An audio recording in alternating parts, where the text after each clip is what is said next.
Di era modern ini, pasti kita sudah tidak asing dengan yang namanya plastik kan? Di kehidupan sehari-hari pun, kita pasti banyak menggunakan yang namanya plastik.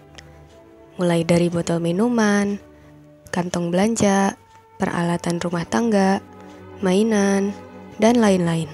Gunaan plastik ini banyak digunakan oleh masyarakat karena memiliki sifat yang fleksibel, kuat, ringan, stabil, dan kedap air. Salah satu jenis plastik yang paling banyak digunakan yaitu polyethylene terephthalate atau biasa disebut dengan PET atau PETE. Karena struktur kimia polimer yang sederhana, membuat plastik ini mudah untuk diproduksi. Adapun jenis plastik lain yang banyak digunakan adalah polistiren. Polistiren biasanya digunakan sebagai bahan pembuatan styrofoam yang juga banyak digunakan sebagai wadah makanan. Sayangnya, kedua jenis plastik ini merupakan plastik sekali pakai, yang nantinya setelah digunakan akan dibuang. Jika pengelolaan sampahnya kurang baik, hal ini tentu menimbulkan masalah yang baru, yaitu penumpukan sampah plastik.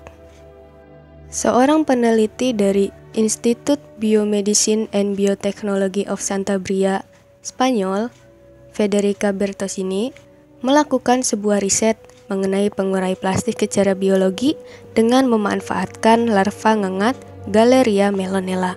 Penelitian ini dimulai ketika ketidaksengajaan Bertosini sebagai seorang peternak lebah yang tengah membersihkan sarang lebahnya dari larva Galleria melonella.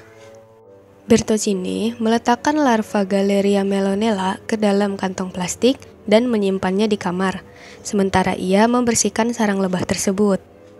Saat ia kembali ke kamarnya, ia menemukan bahwa larva-larva tersebut telah berserakan di mana-mana. Mereka lolos dengan cara mengunyah kantong plastik hingga bolong dengan waktu yang cukup cepat. Pada habitat alaminya, larva Galleria melonella diketahui memakan lilin lebah atau beeswax yang memiliki senyawa lemak yang kompleks, di mana lilin lebah ini memiliki ikatan karbon yang mirip dengan struktur polyethylene.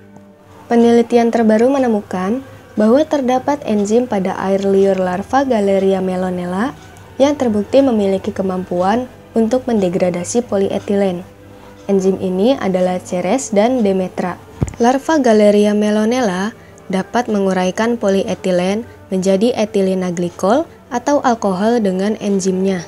Karena terdapat enzim yang disekresikan dari mulut dan berevolusi serta dapat bekerja secara efektif untuk mendegradasikan polyethylene ketika berada dalam suhu kamar. Pada beberapa penelitian, larva Galleria melonella menunjukkan bukti bahwa mikroba usus mereka dapat mendegradasi polyethylene. Plastik terdiri dari rantai polimer panjang dengan ikatan yang sangat kuat. Dan salah satu kunci untuk memutus ikatan ini adalah melalui oksidasi. Dan nampaknya itulah yang dilakukan larva Galleria melonella dengan menggunakan air liurnya. Sayangnya, prosesnya masih terlalu lambat untuk menyelesaikan krisis plastik secara realistis dalam waktu yang dekat. Akan tetapi, enzim pada larva Galleria melonella yang membuat peneliti dapat mengidentifikasi dan memperluasnya dan memungkinkan hal ini dapat menjadi salah satu solusi untuk permasalahan sampah di masa depan.